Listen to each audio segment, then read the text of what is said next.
চা এমন একটা জিনিস, চা হচ্ছে বাঙালির আবেগ বা এক প্রকার নেশাও বলতে পারেন।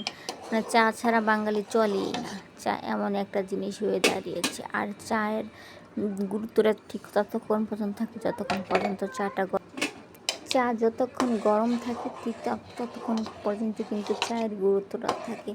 আর এই চা হচ্ছে অনেকেই বলে যে লাল চা খাবেন না দুধ চা খাবেন। এটাই খাবো, যখন তো একটু ভালো করেই খাবো, দুধ চাই খাবো, লাল চা কেন খাবো।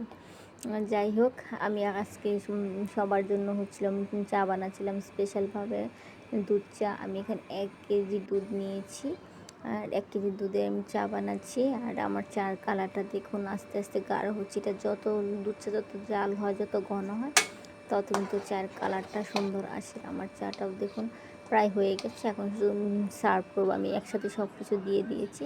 এখন শুধু চাটাকে সার্ভ করার পালা। এখন কাপে কাপে দিব, আর আমরা সবাই আয়েশ করে খাবো। আর এই দুধ চা কিন্তু যার যেভাবে খেতে ভালো লাগে সে সেভাবেই খেতে পারে। টোস্ট বিস্কুট বলেন বা মিষ্টি বিস্কুট বলেন বা যে কোনো একদম ভাজাভুজি দিয়ে, এই তো ফাইনাল লুক হয়ে গেলো আমার চায়ের।